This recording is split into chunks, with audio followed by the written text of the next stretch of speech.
Welcome back to the podcast. Once again, this is Jeff Shills, Florida Director, Joel Campos, and we have a special guest with us, Thomas DeCesare. We're at the DeLuca Preserve, and man, just had a great weekend with Anthony, Christian, and Gabe. Experiences of a lifetime with these young men, and I would say not only experiences of a lifetime, but honestly, Thomas, this is for us and for our young men, this is an operation that I would assume, man, is not rivaled in the United States anywhere else with just hospitality, the setup. Man, you and Brant and Kyle and everybody else that goes into it, Jonathan, has been unbelievable, man. Even the folks that are kind of here, members hanging out. I mean, everybody's been like such amazing stewards and such amazing blessings to us.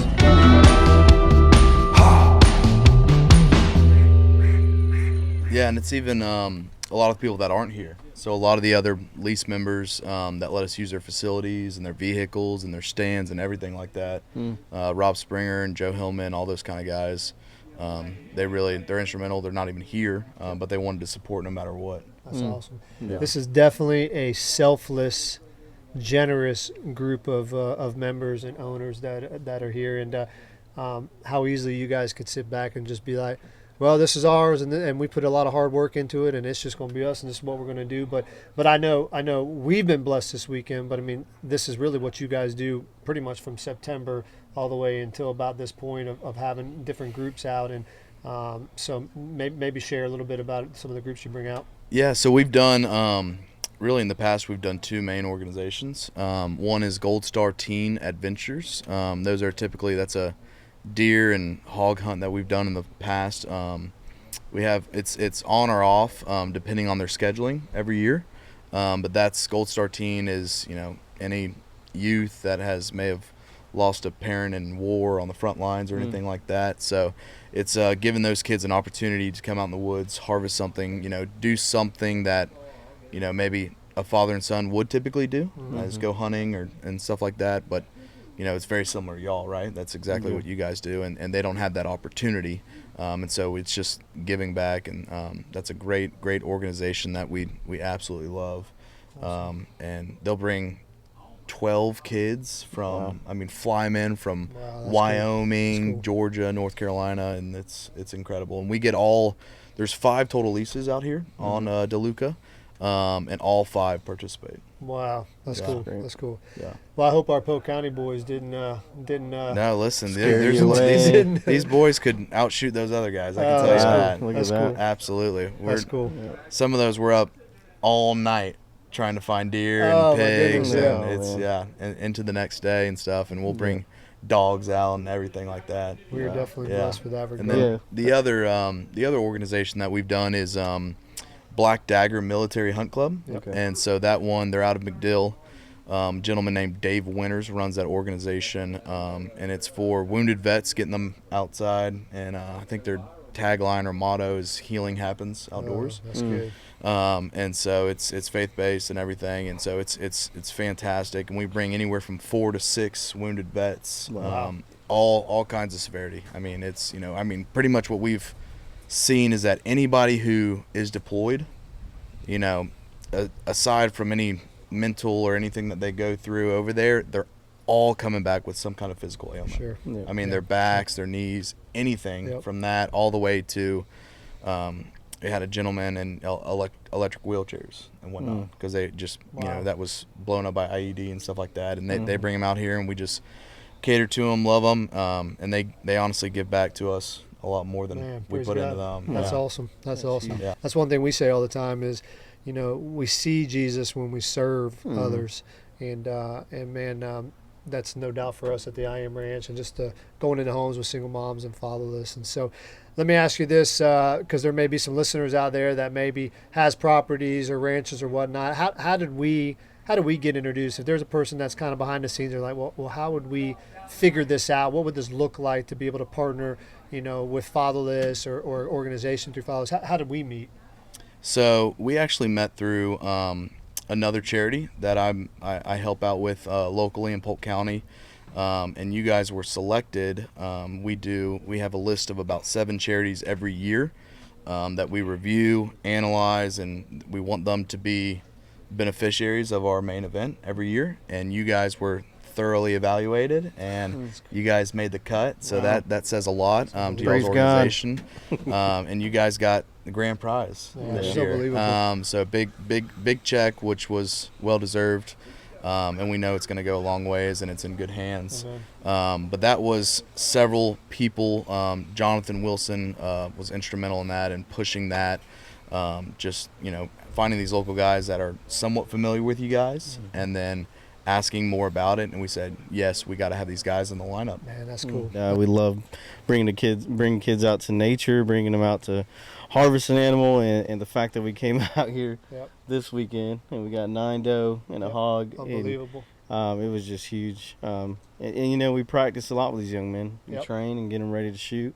And getting to see Gabe drop those animals right there, man, it is all over. No better feeling than that. No tracking. So it was good to know that Jeff was out there in the woods with no flashlight looking for something. That's true. And my guy dropped his. So that is a good. And I'll say, like, if there's like anybody else out there that's got a lease or land or something, and that could put something like this together, highly encourage it, because working with you guys has been really well in the planning process. And then here, while we're here, I mean, you guys have been extremely helpful. I mean, we've hardly had to do anything. Oh, wow. I mean, typically when we do something like this, we may be, hands deep and cleaning a ton of deer till midnight. You guys jumped in, cleaned them like that, cleaned everything up. Extremely helpful around, and you guys have made it extremely easy. So if somebody's trying to, thinking about doing something like this, reaching out to you guys, go ahead. It's easy. The kids absolutely love it, and that's what it's about. It's for these boys. And you can tell, in their eyes and in their excitement that it means a ton. And it's a memory, and it's a growing thing. And sitting around the campfire last night, listening to, we're not just talking about the NFL playoff games and this, that, and the other. We're getting into the Word, and we're talking testimonies and life lessons and faith and everything like that. And so I think that's, everybody talks about how, some of their memories when they look back, all these older gentlemen, sitting around a campfire, and how important that is. Well, that's exactly what this is, and it's faith-based, and so I think it's going to go a long ways and have a huge impact. That's good. That's awesome. So none of the boys are here. They all went for a ride on the property, and you can be open with us, man. Who's been your favorite boy? Who would you be like, man, that kid needs to come back? Honestly, all three of them, man. They're awesome. They're awesome. It's good it's answer. Good answer. Last night when Christian didn't kill, I was like, we gotta put him in the absolute best spot. And I knew this one spot they had seen like 15 does on camera like a week ago, and I was like, we gotta set him there. Yes. He's got to, and make sure that he brings some extra rounds. Yep. So I was like, we gotta get him a deer too. So I was rooting for him probably the most, absolutely, this morning, but. All of them, they've been a joy. They've stepped up. They listen. Their phones are gone. Yes. And they're haven't even asked about them. Yeah. They're engaging with everybody here. They're asking questions, and they're learning and growing, and it's pretty cool to see. Awesome. Yeah. What do you think? Obviously this is your first exposure to the ministry. I don't know if it's first exposure really to young men without fathers. What do you, as a professional man who's a father and has another one on the way, what do you see as the importance of our community as a whole, the church, men, it doesn't matter what walk of life they're in, to get involved in the life of a young man or young lady that doesn't have a father? What do you see the importance, or how? You can definitely tell. If I have a great father. He's always been there, hopefully always will, right? And so I didn't experience the struggles and stuff that these kids have.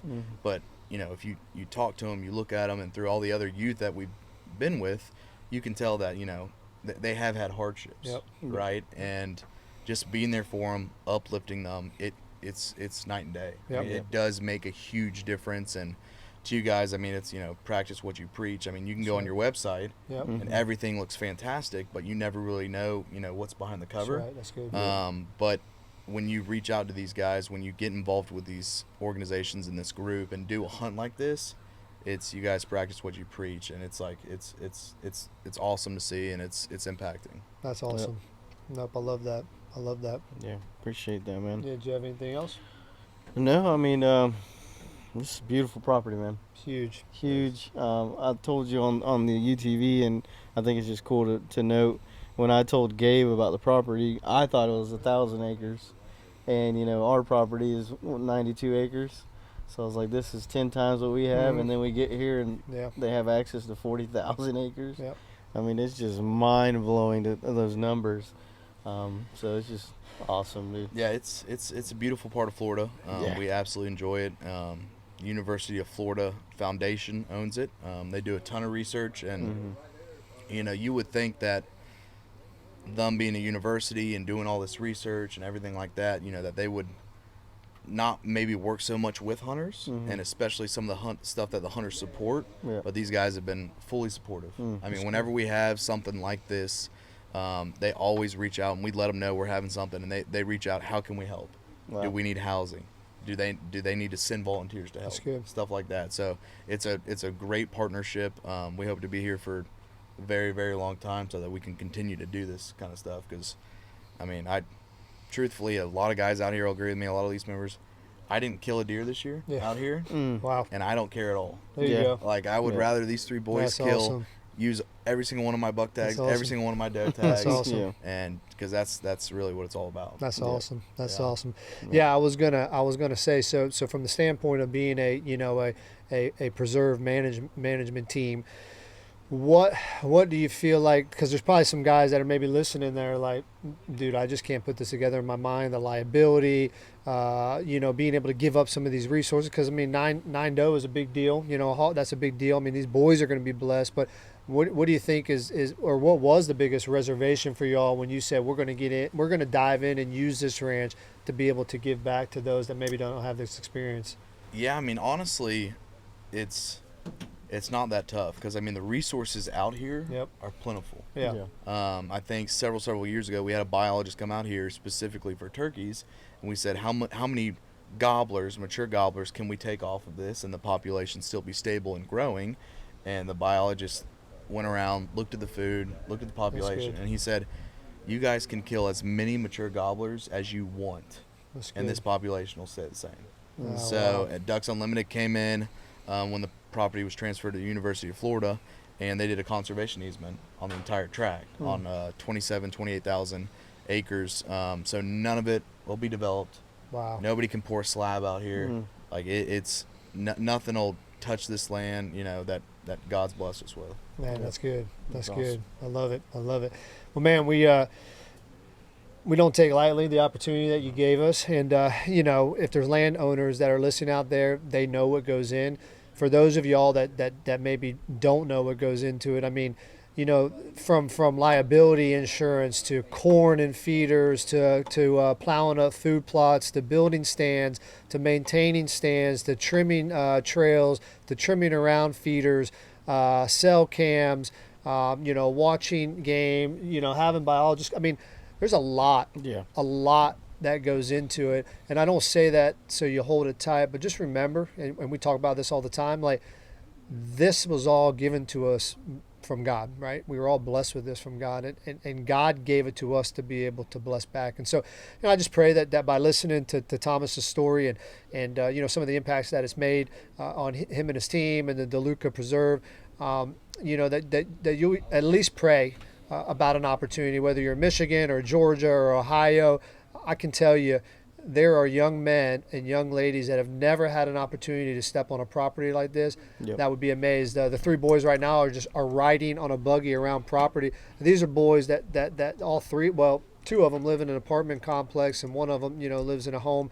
But I mean, to go on a property where you don't see another human and you don't see cars and you see, eagle nests and hawks flying around and it's mind blowing for these young men. And so then when we go back on campus and we continue to pour into these young men, we've had this experience. And when we tell them about a good father and a creator who created them as the masterpiece, their brain can start to process that because they actually were out at a piece of property and seeing God's beautiful creation and they feel his presence out here. And so I would just ask that you pray and just ask, God to give you some direction. And if you ever want to reach out to us on our website at idlesaside.com, we'd love to be able to, even connect you with organizations that are local in your area to meet fatherless. Or we would like to maybe even have an opportunity to connect you with somebody like Thomas or Brant to be able to answer some questions on what the next steps would look like. But I just wonder what would happen if, 10 landowners that were on this this podcast or listening to this podcast. I just wonder what would happen if 10 of them just decided next year to have one hunt with 3 or 4 kids. I mean, that's 40 potential kids that would have an opportunity. And I'll encourage them to do it because, all outdoorsmen, hunters, fishers, hiking, anybody who loves to be outdoors and connects with God that way, that's the right. Closest. Mm-hmm. If you take a step back and you think, hey, that's how I connect to God, right? Now give that impact to these kids. That's right. Exactly. That's right. And to me, being out here, for me, it's, there's sin all over the world, right? Like the fall man, everything, there's sin. And to me, where sin is the closest to where man is. Yep. Well, out here, that's right. It's probably the farthest from that's man. Good. So that's good. To me, it's the least sinful, right? Whatever parameter you want to put on that, but it's graceful out here. It's blessed, and that's why I think a lot of people are drawn to the outdoors. Yep. That's why you see, parks all over cities and stuff like that. And so I think, take a step back if you're a landowner or lease a land for hunting, think, the impact that it has on you, it's tenfold for one of these boys. That's good. I love it. I love it. I'm going to do something a little different to end this podcast. I'm going to just pray over Thomas and his team over this property, and also for those of you that are listening. And just thank you for joining us and being a part of this. The journey's been awesome, and I can just tell you we cannot do this without y'all saying yes to the calling that God's placed on your life. So let me pray. Lord, thank you for Thomas, thank you for Brant. Lord, thank you for all those that are involved, Jonathan and Kyle, and so many that I'm not going to be able to even say their names. Lord, thank you for their hard work, their dedication, their desire to be good stewards of what you've given them. Thank you for the DeLuca Preserve. Thank you for all the owners and members out here that take care and conserve the property, Lord. Thank you, the fact that they're good stewards, Lord, because they want to honor you. Thank you for this opportunity for Gabe and Christian and Anthony. Lord, thank you for the opportunity for us, Lord. This has been such a tremendous blessing for us, Lord. Lord, I just pray over Thomas and his team, Lord, that they will just continue to hear from your Spirit as they think about what the next hunt is that they're able to bless. Lord, I pray for each and every person that's listening and that's going to have this podcast forwarded. Lord, I just pray that you prick their heart and just show them that the resources that you've blessed them with, Lord, are to be used to build your kingdom. And Lord, that they would be willing and able to show a young man or a young lady of what your creation looks like, ultimately pointing to you. Lord, thank you for this time together. Lord, thank you for your presence in a place that's so obvious, Lord. And we love you and thank you, Lord. Amen. Amen. Hope to see you next time. We'll Bye-bye. see you.